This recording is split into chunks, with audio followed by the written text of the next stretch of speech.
નમસ્કાર મિત્રો, અમારી યુટ્યુબ ચેનલમાં તમારું હાર્દિક સ્વાગત છે। તો અમારી ચેનલમાં નવા હોવ તો લાઈક, શેર, સબસ્ક્રાઈબ જરૂર કરી દેજો। તો આજે આપણે તમને એક કહાની વિશે વાત કરીશું। તો ચાલો શરૂ કરીએ આજની આ કહાની। તો ધ્યાનથી સાંભળવા નમ્ર વિનંતી। ગુજરાતી કેલેન્ડર મુજબ 30 માર્ચથી ચૈત્ર મહિનો અને નવસંવત 2082 શરૂ થઈ રહ્યું છે। ચૈત્ર નવરાત્રિ પણ આ દિવસથી જ શરૂ થાય છે।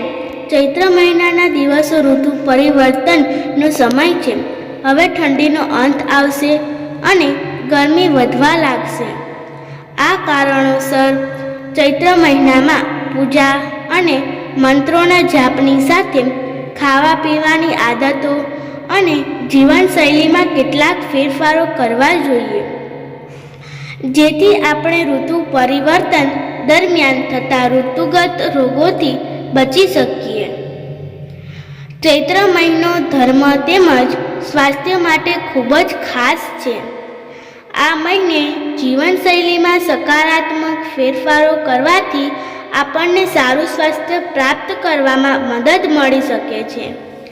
આ દિવસોમાં સવારે વહેલા ઉઠીને સ્નાન કરવું જોઈએ।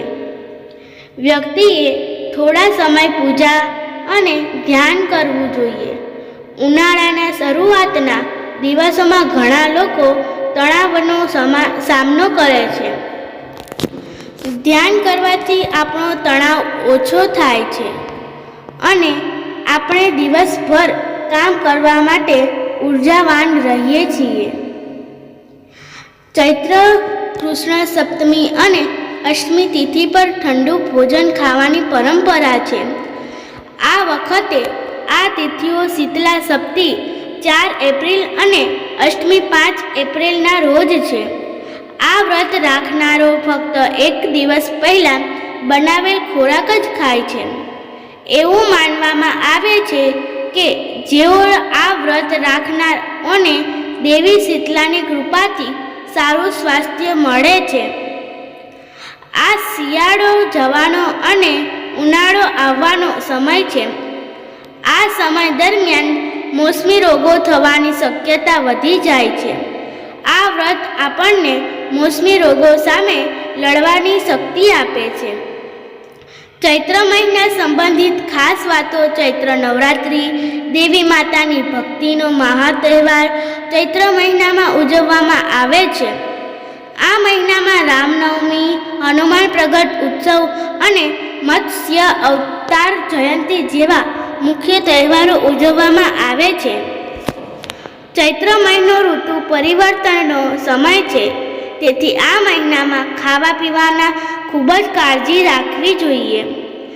આ દિવસોમાં શક્ય તેટલા ફળો, ફળોના રસ અને દૂધનું સેવન કરવું જોઈએ। આમ કરવાથી પાચન તંત્રને રાહત મળે છે અને શરીરને જરૂરી ઉર્જા પણ મળે છે। આ દિવસોમાં બહારનું ખાવું પણ ટાળવું જોઈએ। ચૈત્ર મહિનામાં તમે આ રીતે ધ્યાન કરી શકો છો। જો તમે ચૈત્ર મહિનામાં પૂજાની સાથે ધ્યાન કરો છો તો તમને નકારાત્મક વિચારો અને તણાવમાંથી રાહત મળશે।